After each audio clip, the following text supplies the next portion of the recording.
5월 17일 월요일 새벽기도 시작합니다.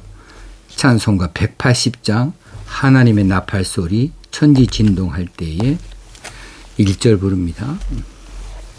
하나님의 나팔소리 천지 진동할 때에 예수 영광 중에 구름 타시고 천사들을 세계 만국 모든 곳에 보내요 구원 받은 성도들을 모으리. 나팔 불 때 나의 이름 나팔 불 때 나의 이름 나팔 불 때 나의 이름 부를 때에 잔치 참여하겠네. 하나님 말씀 스바냐서 1장 7절에서 13절입니다. 주 여호와 앞에서 잠잠할지어다. 너는 여호와의 날이 가까웠으므로 여호와께서 희생을 준비하고 그가 청할 자들을 구별하셨음이니라. 여호와의 희생의 날에 내가 방백들과 왕자들과 이방인의 옷을 입은 자들을 벌할 것이며 그날에 문턱을 뛰어넘어서 포악과 거짓을 자기 주인의 집에 채운 자들을 내가 벌하리라. 나 여호와가 말하노라. 그날에 어문에서는 부르짖는 소리가 제2구역에서는 울음소리가 작은 산들에서는 무너지는 소리가 일어나리라. 막대수 주민들아 너희는 슬피 울라. 가나안 백성이 다 패망하고 은을 거래하는 자들이 끊어졌음이라. 그때 내가 예루살렘에서 찌꺼기 같이 가라앉아서 마음속에 스스로 이르기를 여호와께서는 복도 내리지 아니하시며 화도 내리지 아니하시리라 하는 자들을 등불로 두루 찾아 벌하리니 그들의 죄물이 노략되며 그들의 집이 황폐할 것이라. 그들이 집을 건축하나 거기에 살지 못하며 포도원을 가꾸나 그 포도주를 마시지 못하리라. 아멘.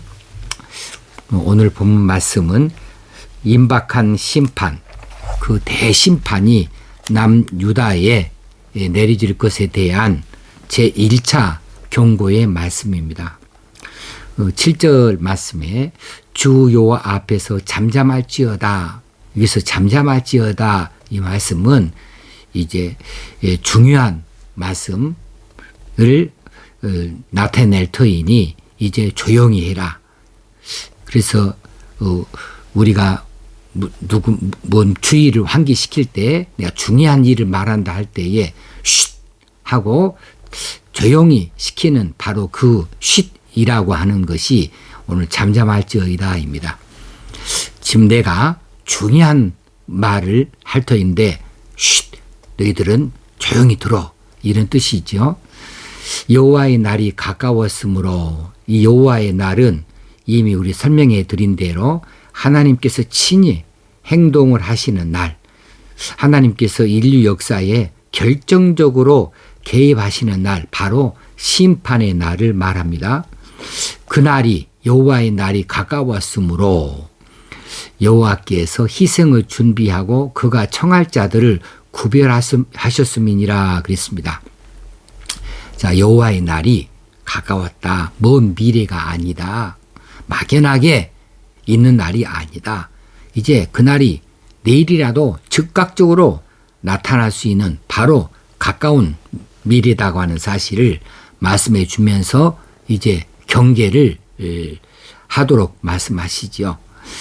그래서 여호와께서 희생을 준비하고 그가 청할 자를 구별하셨다라고 이렇게 말씀을 하시는데 여기서 희생을 준비한다는 것은 무슨 뜻이고 그가 청할 자를 구별하셨다는 것은 무슨 뜻일까? 여기서 희생을 준비한다는 것은 희생의 대상을 말하는 것입니다. 다시 말하면 심판의 대상을 말하고 있는 거예요.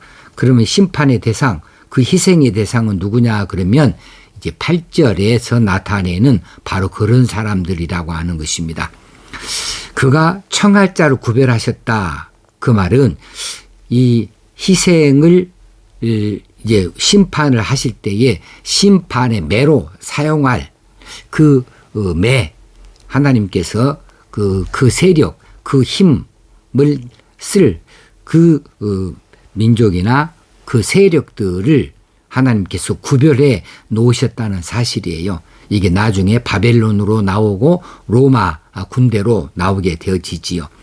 그래서 유다, 남유다와 북이스라엘을 하나님께서 심판하실 때에 바벨론을 들어 사용하시고 또 로마를 들어 사용하시는데 그들이 바로 하나님께서 청할 자라 이렇게 말씀하셨고 그것을 이미 구별하셨다고 말씀해 두고 계시는 것이지요. 자, 그러면 8절 이하에서 여호와께서 희생을 준비할 자 그들은 어떤 자들이냐 하면 방백들 그리고 왕자들 그리고 이방인의 옷을 입은 자들입니다. 이 세 가지 부류의 사람들이에요. 이들은 소위 고위 관료급이다. 고위 관료층이라는 겁니다. 또 혹시는 왕족들이고요.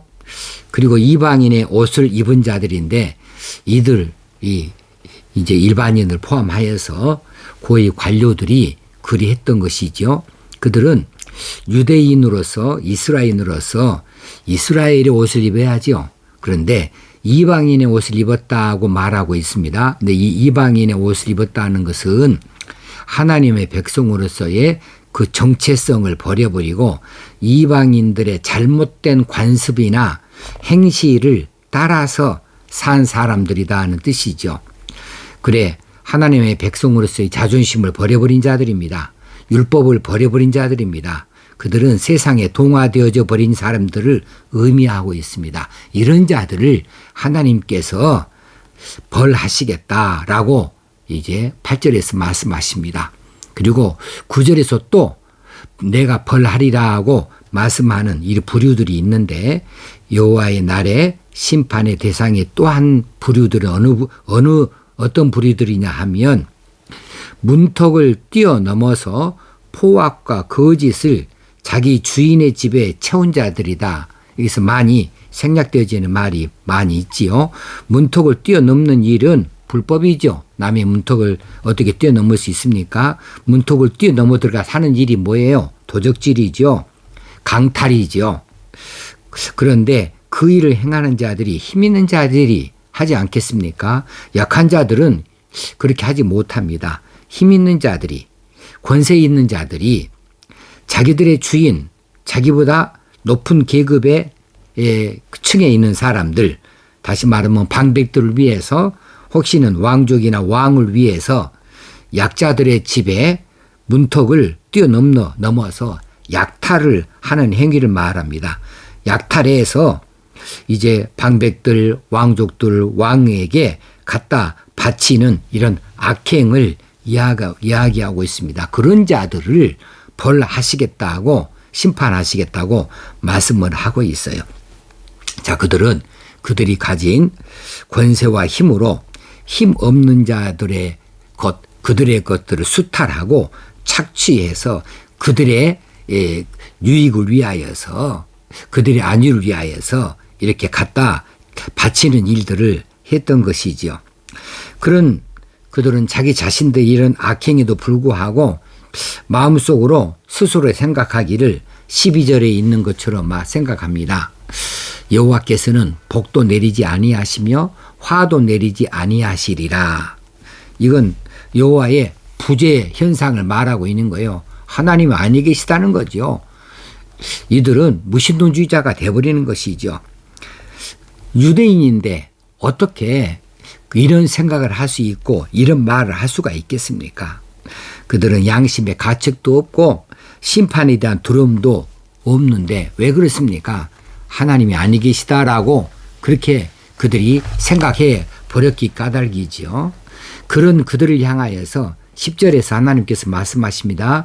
나 여호와가 말하노라. 그날에 어문에서는 여기 어문이라는 것은 물고기 어자예요. 물고기 문이라는 뜻입니다. 이제 이곳은 북쪽을 이야기합니다. 북쪽에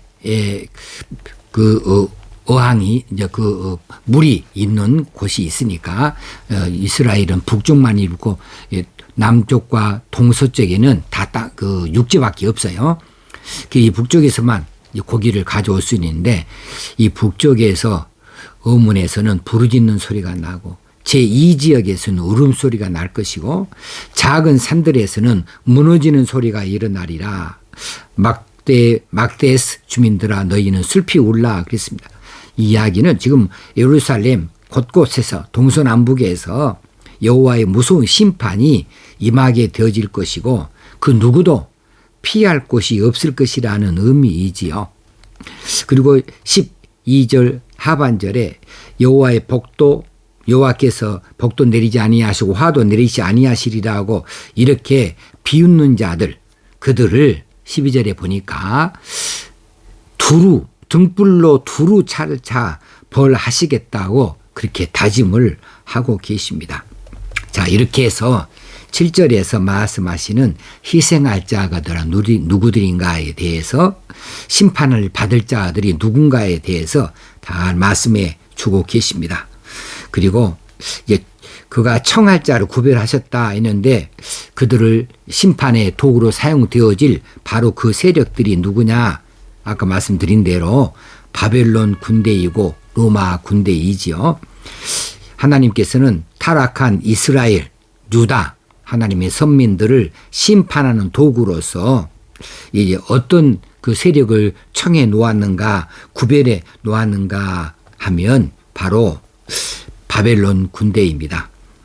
스바냐 선지자의 이 예언의 말씀이 선포되어진 이후에 불과 50년도 지나지 않아서 BC 586년경에 바벨론에 의해서 이제 함락이 되어졌습니다. 그리고 AD 70년경에 이제 로마 군대에 의해서 예루살렘이 함락이 되어졌던 것 우리가 잘 알고 있는 내용이지요. 예루살렘이 함락되어질 때에 이 로마 군대가 예루살렘 구석구석을 다 뒤져서 숨은 자들을 다 찾아냈다고 하는 이런 역사적인 기록들이 있습니다. 그렇습니다. 하나님께서 등불로 두루 찾아 벌하리니 그랬는데 그 일이 그렇게 이루어지게 된 것이지요. 머지않아서 이런 일이 있다 했는데 불과 50년, 불과 이제 100년도 못 되는 사이에 이렇게 다 망해버리는 심판이 있었던 것이지요. 자, 그들은 지금 선민입니다. 이스라엘, 유다 백성들이 다 선민 이스라엘이고 유다인데 그들의 영적인 상태가 어찌느냐 하면 이제 술을 이렇게 빚을 때 바닥에 깔아 앉아버리는 찌꺼기들이 있지요. 12절에서 그때 내가 예루살렘에서 찌꺼기같이 가라앉아서 마음속으로 스스로 이르기를 여호와께서는 복도 내리지 아니하시고 화도 내리지 아니하신다.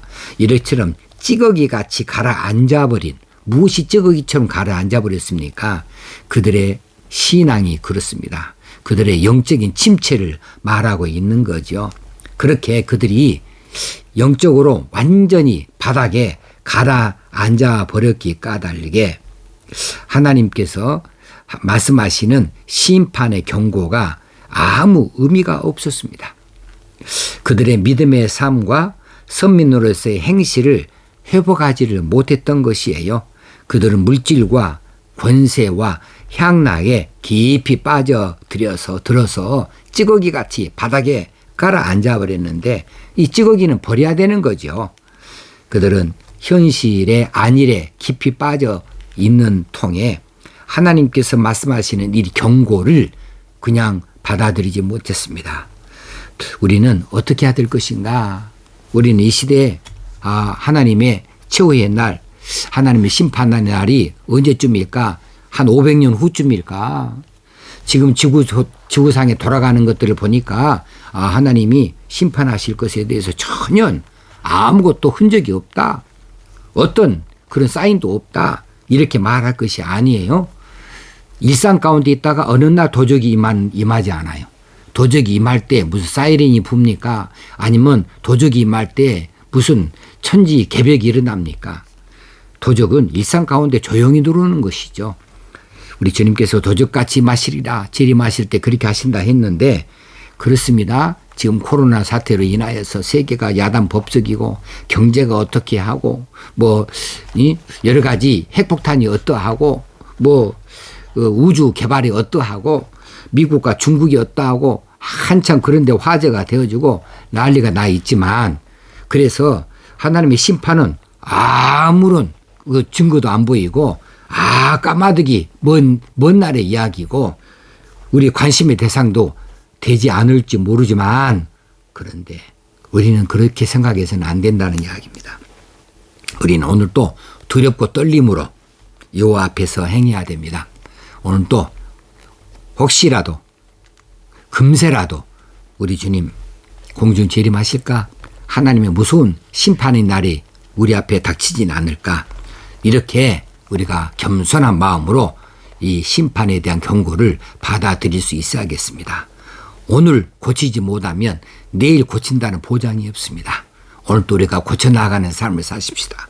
오늘도 하나님을 바로 경외하고 바로 예배하고 바로 섬기고 바로 순종하는 삶을 나타내지 아니하면 내일이면 늦으리 할 수도 있는 것이고 내일 할 수 있다고 보장할 수가 없는 거지요. 오늘 고쳐서 나아가면서 하나님을 기쁘시게 하는 하나님의 자녀 하나님 백성으로 오늘도 당당하게 살아드릴 수 있는 저와 여러분이 되어지기를 바랍니다. 하나님 아버지 오늘도 이렇게 말씀하여 주신 것을 우리 마음속 깊이 받아들이고 이 말씀 안에 우리 행할 것들을 깨달을 수 있기 원합니다. 고칠 것들을 고칠 수 있기를 원합니다. 그리고 감사가 넘칠 수 있는 삶으로 나아갈 수 있도록 성령께서 주장하여 주옵소서. 예수님의 이름으로 기도합나이다. 아멘. 오늘 하루도 이제 한 주간을 어떻게 더 힘있게 살까 하면서 고쳐나가는 삶으로 살아갈 수 있게 되어지기를 주의 이름으로 축원합니다.